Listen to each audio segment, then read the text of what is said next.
And one of the other things I want to talk about as well is, like you said, psychedelics. Yes. Like I've watched different videos, some documentaries, and like I've watched quite a lot of different things, but I still feel like, I still want to get educated more on psychedelics. Let's talk about psychedelics. Like how long have you been studying in terms of like, yeah, psychedelics? How long have you been like really, really in that lane of psychedelics? So for me, Yeah.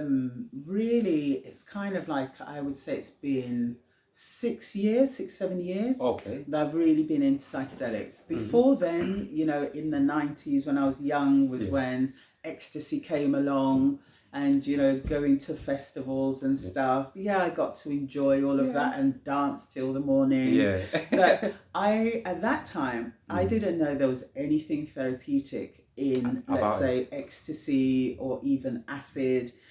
They were just, for me, party drugs. Party drugs, yeah. That's what they used to call it back in those days, isn't it? Exactly. Just like party drugs to just... Totally. Yeah. So when I came out of my 20s, my life changed. I moved away from all of that. Once I think I stopped clubbing, and I became more London based, those things fell by the wayside. So I didn't think about them, touch anything again. But it was, for me, later on in life, what happened was, I told you my son and I came back to the UK looking after my mum. Her operation didn't go well, so the prospect of going back to Ghana was no longer on the table. And really, I would say I suffered a bit of a depression because this wasn't the life I was meant to lead. And initially, like you said, this wasn't the plan. This wasn't the plan. I had 2 shops in Ghana. I had my lovely flat above my shop. Life was good. Life was good. My son was in a private school. So unfortunately, my mum's operation didn't go well. And then my son started getting into trouble at school. He ended up being groomed into county lines drug dealing. And so really, for me, my life turned upside down. Literally, it felt like one fell swoop. And I was constantly, I went to the doctors because I knew I had to try and manage things. But sort of going for therapy and stuff was a really good idea, but I knew I needed help fast because everything felt like it was falling apart fast. So I just went on to Google and YouTube, and I started researching things for fast. Get over depression fast, get over procrastination fast, how to communicate with your children in the fastest possible way. Everything I was looking for was that I need it now. I need it now. And in that research, I came across ayahuasca, a brew from South America, psychedelic brew. And the more videos that I watched, it was like, I thought, this is what I need, because this looks like it changes people fast. But I didn't know anybody in that kind of world. So then I Googled African ayahuasca, because I thought, if it's in South America, we're going to have an equivalent in Africa. Absolutely. And I might be able to find, what auntie's friend. From back home.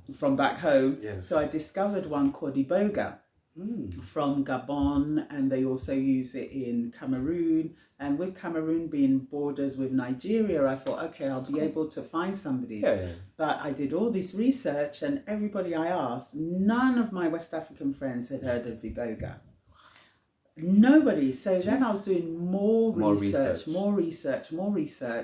And I remember a friend of mine who's actually a counsellor was the one who said, there's a black brother, who talks about psychedelics.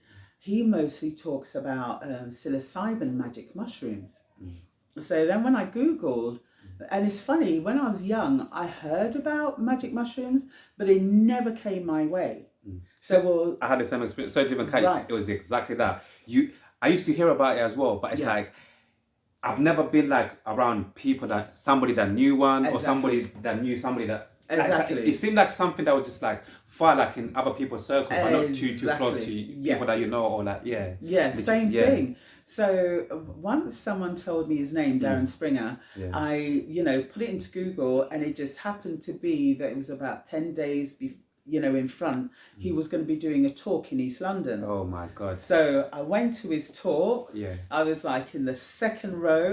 And he's talking about magic mushrooms in ancient Egypt and different entheogens across Africa. I was like this, when you're listening wide-eyed. I've arrived. This is the place that I've been looking for. Like even a quick question prior to that, like all of the research that you did, asking people from back home, all of the research that you did, like all of those things that you did, leading up to you finding Darren. Like how long? What was the time span in between? Like how long did it take you to find Darren? It might have been. It could have been anything between 2 and 6 months, maybe. Okay. Yeah, it wasn't long because I was really. I mean, at that time, I was discovering other modalities that was helping me. Okay. So I learned tapping. So tapping on the meridian points, which also releases tension and it helps you with depression. So I'd started that practice. Okay. I was learning a thing called non-violent communication. So I was doing that with my son. So where you're listening to the person's needs when they're talking to you and not taking on board like their words, because obviously when your child is being groomed into this thing, he's not speaking to you in a nice way. No. So, I was having to really listen for the needs. So that was also helping me. And then I found another book called Hold On to Your Kids by Gabor Mate. And Gabor Mate, I mean, he turned out to be, he was like my friend because his lectures and his talks are all about trauma, how trauma is held in the body. So I was consumed like on a daily, and while I would be sewing for my customers, I'm listening to all these lectures. Is he from the UK as well? He's from Canada. Okay, cool. He sounds like someone that I might need to check out as well. Oh, I would love to check him out. Yeah. Gabor Mate speaks about trauma in a way that not very many people speak about. So his book, Hold On to Your Kids, was really good for me to learn how to reattach to my son. Because what I was learning was when you start saying something to your child and they're no longer listening to you and they're listening to somebody else, it means they've unattached from you and they have attached to these other people that they're listening to. Yeah. Okay. So I had to learn to reattach so do different things. So I was in that process anyway. And then listening to Darren, going to the talk, realizing that magic mushrooms grow all over the place, from October to like December, magic mushrooms is growing everywhere. So I kind of knew I was getting closer to a medicine. Yes. But still, it's illegal. So you can't just be asking anybody. It's true, yeah. I started going to talks by different scientists because I realized all the trials were going on and they were, trialing all these different entheogens with like returning soldiers, people suffering from depression. So I got to meet a lot of scientists as well, but still this thing is illegal. And I had to think about people's careers. If I ask somebody how to get magic mushrooms, how do I know who else is listening? And then the next minute, you're putting somebody into trouble with their whole livelihood. So I was really in this very precarious situation, having these people around me, knowing them, but not daring to ask anybody how to get any. That went on for ages, actually. Very interesting situation to be in. Yeah. And in the end, I, after thinking about it and hearing like you can get things on the dark web, I didn't know how to get onto the dark net. Dark web, yeah. Even me, to be honest, even till now, I never know how people went into the dark web. Totally. So in the end, the more I thought about it, I thought, where was the first place I ever got ecstasy? And it was at a festival. Yeah, so I went to a festival in the summertime. Oh my God. And literally, at a festival, you can just be having conversations. And then I started asking people, do you know anyone or anywhere I can get some magic mushrooms? So I was able to get some. Finally. It took such a long time to be in the place to have the confidence to even ask. to get this. Yeah. Yeah, it was crazy. So when you first, when you was like at a festival, when you first got your hands on these magic mushrooms, did you take them at the festival or when you went back home? No. When I went back home, because interesting. By the time I'd accessed the magic mushrooms, so by then I'd actually managed to access another medicine which is legal. It's a frog medicine called Kambo. And Kambo, actually, I'll show you. I've got some Kambo marks on my shoulder. So Kambo. How'd you take it? So your skin is burnt. Oh. Very light burn. Yeah, but it's not too crazy. No. It's a very light burn, and then. Yeah, let me bring even the camera a little bit closer so maybe people can actually see. Can you see it? You know, I've seen a couple of people with these kind of marks though. Yeah. Even some celebrities. Yeah. Like Akon, certain people. Right, okay. Yeah, I see the marks. So that's Kambo. So basically, they use something. Interesting. That's a bit like an incense stick. Yeah. Okay. And they just burn the top layer of skin. Yeah. Not to blood, just the top, like somebody walking past you and their cigarette. Yeah. Just like burns a cigarette you. Man. Yeah. Yeah, it feels just like that. Just the top layer of skin. Yeah. And that reveals like a network that's like your meridian lines. And that bit of poison from the frog, when it goes into your system, every single organ feels the poison and squeezes out everything it doesn't need. So bacteria, fungi, anything inside you, parasites, candida overgrowth, anything inside your organs that shouldn't be there, your organs will literally squeeze it out. Wow. So you don't eat anything the night before, you drink 2 liters of water, get the medicine, your organ squeezes everything into the water, and then you purge the water back into a bucket. And so I'd had Kambo, and Kambo is really good. It doesn't release just toxins. It also releases a lot of emotional stuff as well, because we hold a lot of emotions in our organs. Yeah. So I've begun working with Kambo, and that was really helping me. So remember, I'm doing the tapping. Yeah. I'm educating myself about how to reconnect with my son. Yes. I discovered the Kambo, and that is legal. So I was able to have a lot of Kambo, because that was really helping me in what I was learning about psychology and everything. And then I did manage to find somebody who served iboga, the African ayahuasca. Ayahuasca. Yeah, and that was fantastic. I always say that gave me like a new spine. I always say I became the dragon mother. Yeah. I stopped being afraid of what was happening in my household, and I started having ideas about, okay, this is what I need to do. I need to connect more with the police. I need to be much better friends with the social worker. I need to, there was a few kids who were groomed at the same time from my son's school. So I was able to connect with a couple of other mothers. Their mothers as well, And so we started being able to put together like a plan into place, how to help these kids. And also what was happening. So knowing, like, when my child disappeared, I would phone one of them, is he home? And then there was, actually, he's getting ready to go out. He said, I had a phone call. So then I'll be like, okay, I'll try and come round. So we were following each other's children to try and, to help them out, to stop them from being groomed. Totally. So these medicines all helped. Until finally, when my son and I's relationship was able to really super connect, and I'll tell you, the thing that helped me, this is my recommendation for anyone with a family member going through something where you feel they're being controlled by somebody else. There's a really good book by a woman called Diane Benscoter, and it's called something like In the Steps of My Master. She's the only person I could find who equates people being in a gang is the same as somebody in a cult. And so I followed her recipe for how to get somebody out of a cult. And that's what I used to reconnect with my son, really understand. She explains, stop criticizing the cult or the gang, because the cult or gang will tell them that's what you're going to do. So there's nothing you can say they haven't heard.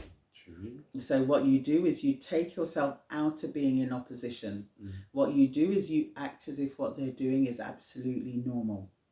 And you reconnect with them, because what you're doing is they are now connected to the gang or cult, but they still love you. So once you stop criticizing the gang or cult and just working on your loving relationship, they will connect back to you much quicker, much stronger, because the gang or cult always uses, if not the threat of violence, there's violence around. They feel very destabilized. So it's not a loving place that they're in. So once you can reattach to them and all they're getting from you is love and support, they start actually unintentionally unattaching with them. With the other side, with the other side. And slowly coming back closer to you. And slowly coming. So that's what my son and I were doing. For a really, really long, it wasn't fast, it was long. It took some time. Exactly, and it was very difficult, all of this stuff. But that's also where, for me, my African spirituality really grew. Because I got in touch with a priest, a traditional African priest. He's a hoodoo and voodoo priest. He's also initiated into a South African water-based kind of spiritual practice as well. He's a very, very powerful man. Sounds very powerful and interesting as well at the same time. Is he in the UK or somewhere back home? He's in South Africa. But he's coming to the UK in August, so I'll put you in touch. Please. I will. Please, yes. Yeah, so Siete, Baba Siete is amazing. I'd met him some years before. So he's the one who taught me pouring libation at the crossroads to Elegba, because Elegba is the road opener. So Elegba is the deity you go to when, there's no way through. You go to Elegba. So I would go and pour libation at the crossroads, and I would just my prayer was always, Baba Elegba, returning him home to me. I don't want him arrested with any money, any drugs. I just want him brought back each time. Brought back nice and safe without any baggage. Exactly. Like you said, without any of that money or any of that. And that's what kept on happening. Every time the police picked him up, he'd had nothing on him. Every time. Nothing that could be charged. And even he himself, one time, because I told him what I was doing. I wasn't hiding what I was doing. One time he said to me, hey, you're a witch. I think your things are working. This voodoo stuff is working. Did you actually say that? Yeah, because it was picked up 5 times in a row. Jeez, and all of those 5 times in a row, he didn't have nothing on him. No. So even he was like, no, this is a bit, and so I mean, it was a crazy time with all of this going on, because, I'm reading all this stuff, I'm watching all of this stuff, I'm pouring libation. And then I remember talking to a friend of mine one time when I was really stressed, and she said, but sister, how is it when you pray to your ancestors? And I was like, I'm not doing that. She was like, you're doing all these things and you don't have an altar to your ancestors? I was like, I don't actually. So then I got in contact with, there's a guy called Dalian from an organisation called Ancestral Voices. And they have lots of tapes and educational stuff for starting an African spiritual practice. For those people who want more knowledge and to get more involved again. Exactly. Yeah. So it was Dalian who actually told me exactly what should be on my altar. He was like, you can put some pictures, have candles, have an offering of water, maybe some food every now and again, have incense, put important things that you want on there. And this is the place where you come to pray, because when you pray to your ancestors, you're praying to your DNA. That's how our ancestors are in us, and in that is the memory of everything they've ever been through. It's all in us. So there isn't a question that somebody in our line doesn't have an answer to. And where are they? They are in us. So for me, when I had my first altar, I could really feel the difference. When I would sit at the altar, in despair or anything, I was very aware that, I'm praying to every bit of DNA in me for the answer, for the answer. And for me, all of these different things was what came together to work. You know, as they say, as above, so below. So below, yes. You can work with just the physical if you want to, but the same way I have my physical skin, this I can see, there's also what is going on inside. Inside, within us, yeah. So it makes sense that there is the outside reality, and then there's the inside unseen reality. Everything is like that in, you know, in this reality. Especially like when you tap in like into your spiritual realm, like we said, right? Yeah. Totally. So that was for me the story. Yeah.